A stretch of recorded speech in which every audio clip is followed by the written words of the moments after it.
Hello and welcome to GNO, that's Gaia Night Online, and this is where we come together to pull cards for the week ahead. And we have a pretty fun week ahead this week with a full moon. I always love the full moon energy. Definitely makes my kitties crazy, so I'm already prepared for that. I have my diffuser actually going right now with peace and calming in it, and I've been doing this the last couple nights. Just hope that nothing gets destroyed. Some preemptive work, huh? Absolutely, all the way. So, speaking of destruction, oh, hi, Katie, yay. Speaking of the full moon and destruction, this full moon, oh, wait, am I already diving into the full moon? I should actually, no, let's dive into the full moon, because we pulled the card for Leo for last week, so I'm going to just dive into it, even though it's happening on Thursday. So this is for the moon and Virgo and full moon. So speaking of destruction, I pulled the Thunderbolt card. Oh, wow. It's essentially the Tower card in traditional tarot. So you see things are being destroyed, and Osho talks about this being destruction of the ego, which, you know, the ego, destruction of it, I don't really know, but the ego can be, my teacher, one of my favorite teachers, my guru teacher used to say, the ego will have you die before it lets you do what you need to do to shift. And so sometimes overpowering it is kind of a crazy process. So I pulled some cards, like, how do we get past this? How do we work through this energy of whatever is shifting, you know? And I pulled the aloneness card. And this card is just telling you, hey, spend some time alone. Seek your inner light.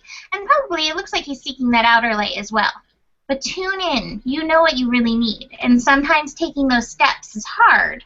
But, you know, gather that strength. Gather it within. And we have Pisces, Sun in Pisces right now. Gather it without. And then, I love the cards. If you can work through that, if you can work through the Thunderbolt, take some time with yourself. Beyond Illusion and New Vision jumped out. They both popped out together right after I pulled the Aloneness card. Wow. So, I mean, this is a pretty amazing place to be able to get to. But you got to be willing. Nikki and I did a video last night for the full moon. You got to be willing to take whatever steps, and some of that is turning within to deal with whatever needs to shift. And from the goddesses, I pulled Bridget, Don't Back Down. And there she is again, touching her inner light. Stand up for what you believe is right. So again, that's like beyond ego. It's beyond what's easy. Awesome. Yeah. Very powerful. Wow.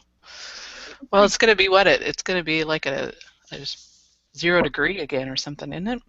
No. The full moon's happening in the middle. The new moon. The new moon is another 0 degree. Eclipse is going to be right there at the end, 29 degrees, 0 degrees. But this is happening, it's right on the edge of 14 and 15. Did we ever decide if it was the last one was Pisces or Aquarius?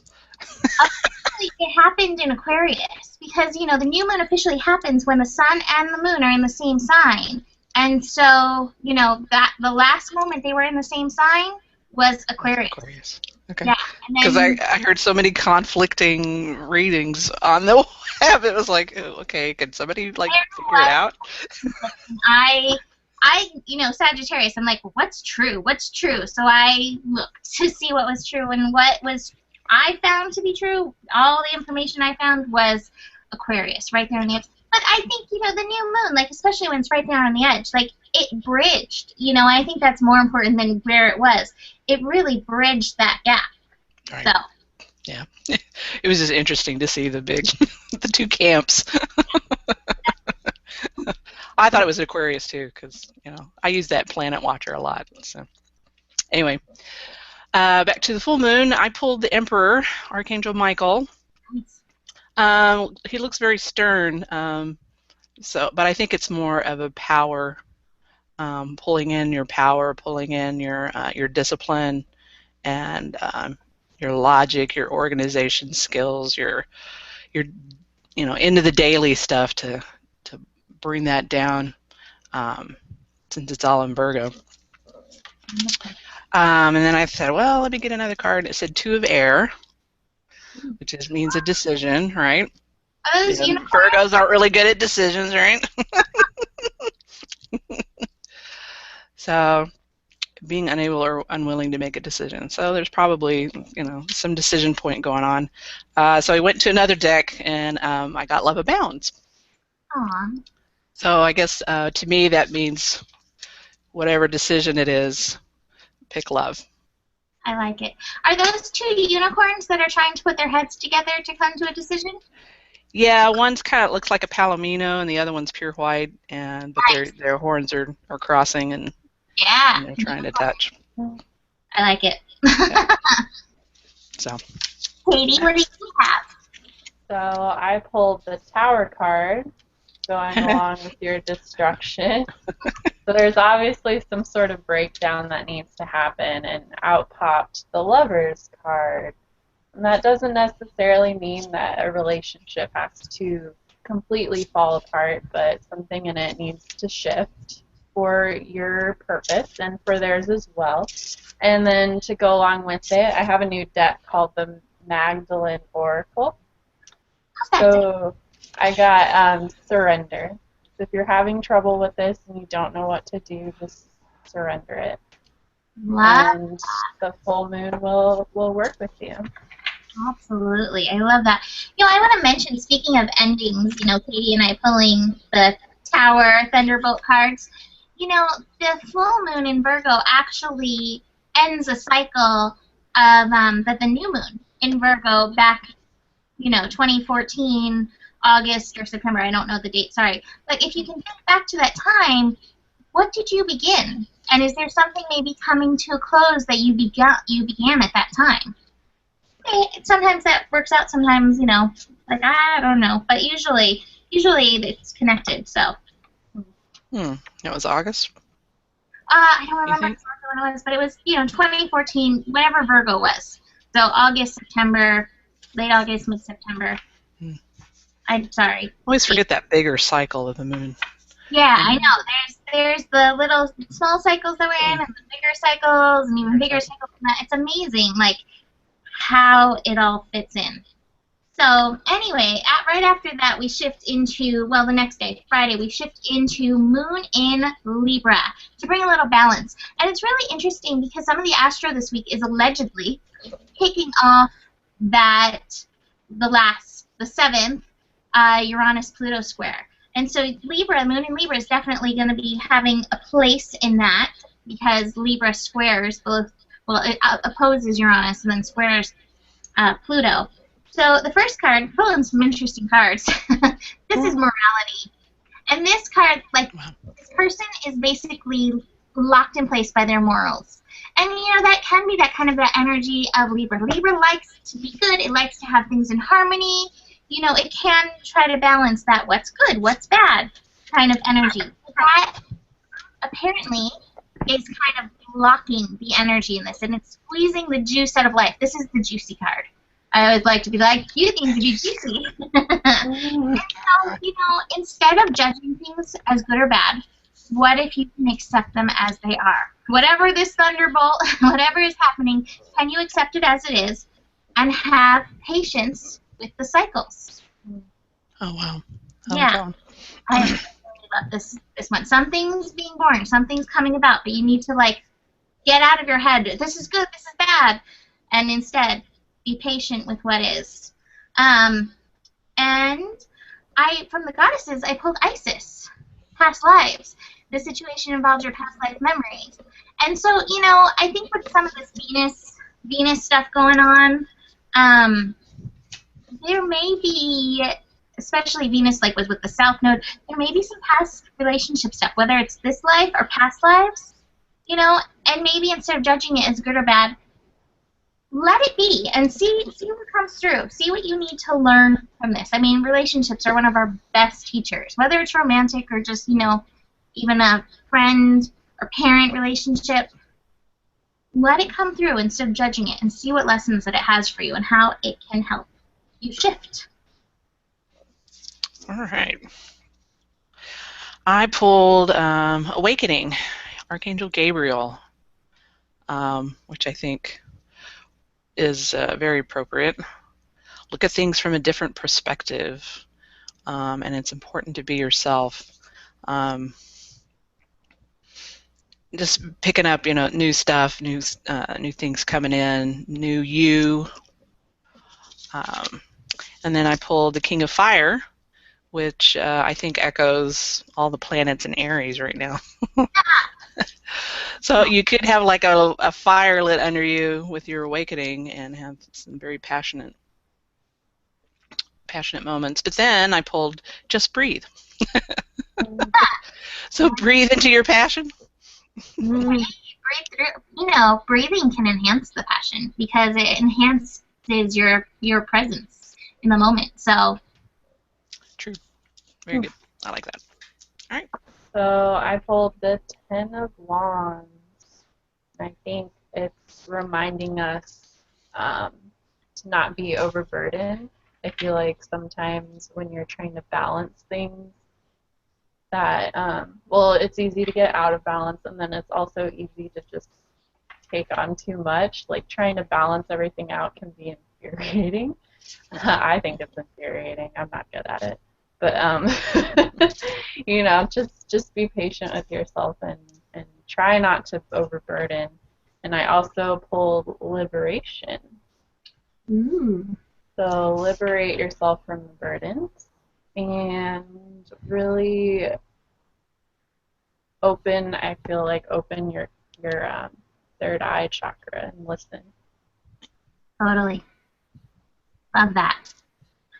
All right, so the next, we have the Sun conjunct Chiron on Saturday. And Chiron is the wounded healer. And I think, I always say whenever planets come together, conjunct each other, it's like little kids getting together, and they enhance each other. And especially when the Sun comes and conjuncts something, it really brings its light and shines on whatever the energy of the planet is. So Sun will be conjunct Chiron on Saturday, giving light to our heels, whether past life or present, because Chiron's in Pisces right now. So, anything in Pisces it has the potential for sure to bring up past life stuff. Anything that's in like your 12th house or in Pisces always has that potential of past life triggering.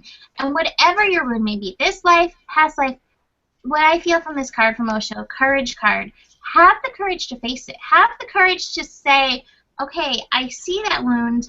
Now what can I do to work with it? Because I think healing comes in many different ways, and healing comes for everything. The way it happens is not always the way we might want it to, but if we can at least have the courage to be like, hey, that's a part of me that's wounded. And I don't know if that's the language that I would necessarily use. It's just the language of Chiron. But there's a place in me. There's a crack. That's one of those places the light is coming through. I'm having the courage to look at this place and bring the light to it. And I feel like if you can do that, I pulled the card Arakira, Blossoming. And it says, you are just getting started. Have patience with yourself, the process, and don't give up. So keep it up. Whatever you find that you're working through, you're going to be feeling it through the week as this builds. You're going to feel it for sure on Saturday. Sometimes you feel it afterwards too. Be willing to stick with it and the process and watch yourself bloom. And just on a side note, that when Shannon and I were creating Gaia Blooming, we pulled this card. So it's a very special card to me and to Gaia Blooming. Cool. Yay. Yay. So this Chiron is my Chiron return, actually. Oh, wow. Yeah, maybe exactly later on in the month, but yeah, it's a big Chiron return for me. So I'm interested to see how this month plays out.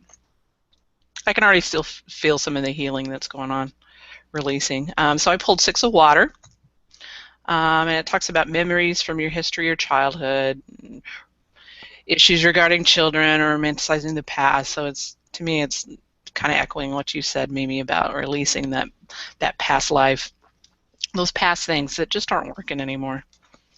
And then I got Ten of Fire, which says, too much work, accept help from others, and life is out of balance. What's jumping out at me is the help from others. I know that sometimes we tend to feel like we have to do it all ourselves. So maybe it's time to reach out and find those people that can help you, or some tools that can help you, because it's not a bad thing to to have friends help you out. Not a bad thing. People I'm who- learning that right now, for sure. All right.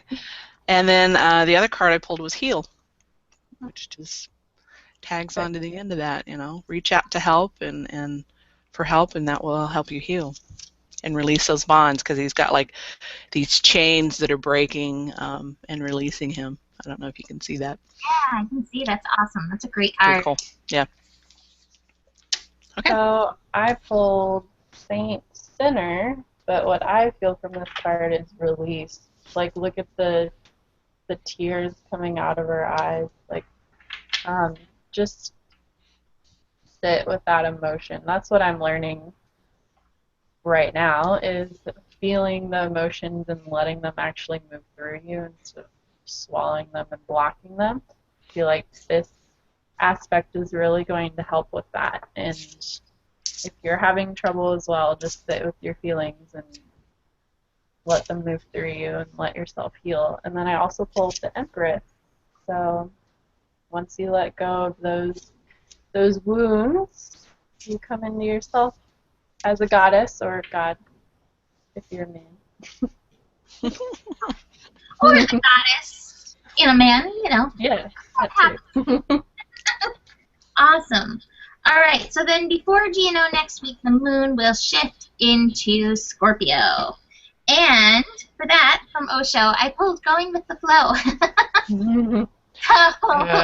Wow. Go with that Scorpio flow. You know, I think it's really interesting. Pisces, for me, even though Pisces is square Sagittarius, Pisces is actually one of the easiest times because for once in the whole zodiac, I don't feel like I have to justify flowing or surrendering. I think water energy. You know, even more so. It's like, and especially for me as a Sagittarius, Scorpio is my 12th house. It's like, hey, be in the flow. Go with the flow. With all that water, if you are dog paddling upstream, you are going to wear yourself out. So that's from Osho. But then, interesting, and this may be part of the flow, from the goddesses, I pulled Anye, Leap of Faith. And it says, take a risk and put your heart's true desire into action. So, you know, sometimes going with the flow is taking action on what's true for you. And Scorpio can definitely be very passionate. So tune into those passions. See where that flow is taking you, and especially in alignment with your passions and heart's desires. Cool. And I pulled an interesting set. I got the Lovers, and it talks about relationships, but I think intimate relationships. And I think it's not necessarily those with others, but with yourself. Really opening up to your own personal intimacy. 'Cause sometimes it's really easy to ignore yourself and not want to go in deep.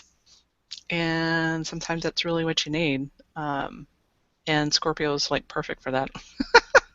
The deep dive. And then I got the Ace of Water.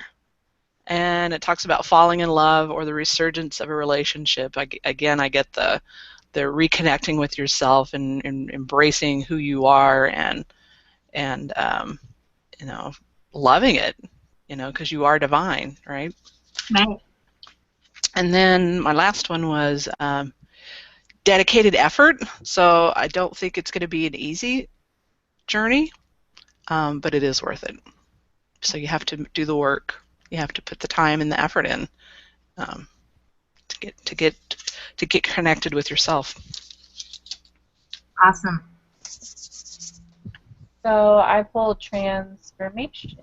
I feel like Scorpio is a very good time for that. So whatever's been happening this week, Moon in Scorpio is going to like top it off, and you're going to go in and you're going to figure your shit out, excuse my language, and transform after that.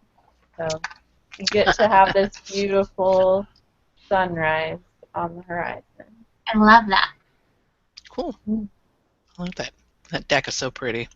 It is. Yeah. Mimi, is that one you have? I do, but you know, it's interesting. I think Katie has a new version because your surrender was horizontal, and I don't have any horizontal cards. So I think they changed the deck a little bit. So one day we should like compare cards. This is my surrender. What's yours? I'll show compare. you fine if you show me yours. So I wanted to pull a card for the building square, the building Pluto-Uranus square. It's happening. It goes exact March 16th. I keep saying that, and I'm like, I hope that's the date. Is it March 16th? Yes, it is. It's March 16th. Oh, thank you. I'm not good with remembering dates. So March 16th, it's coming. You know, we have a few weeks, but I always feel like the build-up sometimes is harder for me than actually it happening. Like, when it happens, I'm like, phew, good, that's over. Right? Yeah. Pressure building is I'm climbing the mountain. harder. It's almost to the top. So, cards for us climbing this last final Pluto-Uranus square. And Osho is very optimistic about it. He says success. Whatever Yay. this is helping get you to the success, whatever success means for you. So that might be a good thing to look at, you know, as we build to this. What are you hoping to have success in, and what does that success look like to you? Because a lot of times we'll say, oh, I want to be successful. Well, what is that? So whatever that is for you, especially, you know, Pluto in Capricorn very much is about, like, success and leadership and, you know, all of that. So, and I love this, you know, riding the tiger. That's pretty much Uranus and Aries. Uranus is like, yeah, I'll ride the tiger. And from the goddesses of that, I pulled Donna, spiritual teacher. And it says you have divine knowledge that can help others through your spiritual teaching. So to me, this just says, hey, whatever you're going through, whatever you're looking for success, tune into your wisdom. And then don't be afraid to share it with others. Because, you know, all of us on this planet, cat, rock, human, are all going through this square and all feel it in some way or another. So if you feel called to share, you know, whatever's coming through for you, post a little Facebook message and share what's going on for you. Because it can, you know, who knows? You never know. If you inspire one person, you never know, like, what the butterfly effect can do with that. All right. Cool. So I pulled Release, Archangel Azrael. And it talks about the end of a phase or situation, spiritual transformation, time to move on. I definitely think this square is going to be a milestone, a marker, saying, okay, from this point, before square, it was all this way. After square, it's going to be this way. So, but the key word is release. You know, if you try to hang on to it, the before square stuff, you're not going to be very happy. But if you do release, you get manifestation, the 10 of Earth. Wonderful.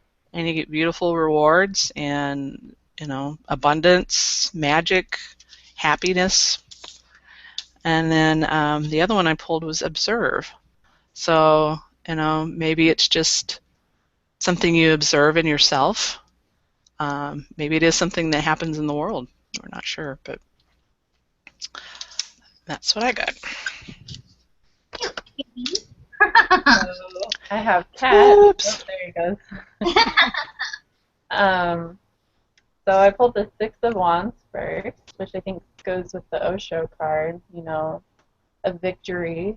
And 6 is like, I don't know, I guess I kind of think of it in the middle-ish.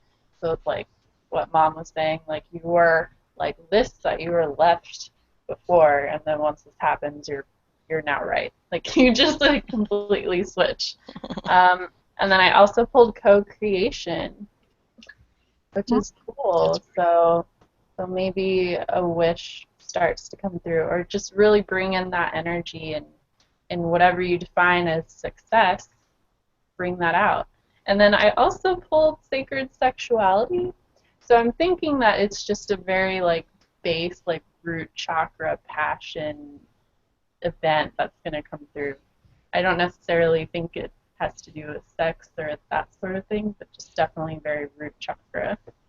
I like it. All right, then for final card, just week overview. So from Osho, I pulled postponement. And this person's kind of gray and looking out to the rainbows, like, I want that out there. So, you know, I pulled that patience card earlier this week. And so, you know, I think going with the flow, that patience, all of those things are going to be important for this year. With all those things in Aries, we do have that desire to go, go, go, jump in. But meanwhile, the Pisces energy is like, hey, hey, in the right timing, in the right timing. And so besides postponement, I pulled existence. So it's like, just be present and go when the time is right. You know, it's all happening and folding as it's meant to, but you got to do it as right for you when you're being. And from goddesses, I pulled vast, independence, or independent, and it says your independence is the foundation for your strength and success. And how I take this card with this energy of this week is being true to you. Like, you know, there's so many ways the society is like, hey, do it this way, dive in now. And this is saying, hey, listen to yourself. It's kind of like that existence card. Listen to yourself, do it your way, because your way is, you know, it's right for right now, in the flow. I do it my way. Yes, like Sinatra said. So I pulled the Three of Air. And it says, great sadness, take time to heal, the need to forgive yourself or others. I think that's just, at least for me, pretty much the tone of what's going on right now is just, you know, feeling those emotions and letting them come through, not judging them, and just accepting them and letting them release, right? Because it's when we're judging them and hanging on to them that gives us heartburn. And then I got Six of Fire too, which is actually the Six of Wands, like Katie pulled. This was his victory. So I think once you do the release work, the victory will come. But I pulled this card, feeling alone. So I think there's a lot of probably people that are out there that are kind of feeling abandoned or alone or just not sure what to do. So she's looking at the full moon, and she's got a light. So, I mean, she has her own light. She just needs to hold it out in front of her and use it. Aww. So. Reach out and touch someone. Yeah, right. Yeah. So I pulled Universal Christ. And what I'm getting from this card is to find that spark inside of you that everybody has, that light, and just really follow it this week. And yeah, you just need to follow it and feel it out. I feel like I said this last week at the end of the pulling cards with a different card. So just follow your own light, and all the aspects that are happening this week will flow a little easier for you. Absolutely. That's the only card I have this time. I think that's such good advice for Sun and Pisces, you know, and last week it would make sense. You know, listen to your higher self, listen to spirit come through you, and absolutely follow your own light. It's amazing. So, beautiful. Well, that's it for this week, unless anybody else has anything that they want to say. Nope. No, just keep to the light. Okay, keep following your light, and you know, for additional information, check out the daily scopes or any of the daily posts on Gaia Blooming, just to help you through all this fun, and enjoy the full moon. I hope to hear many people howling at the moon. I never hear enough howls except from my cats. They're good. There's a pack of dogs in my neighborhood, so I always hear them. All right. Well, thank you for joining us, and we'll see you next week. Namaste. Namaste.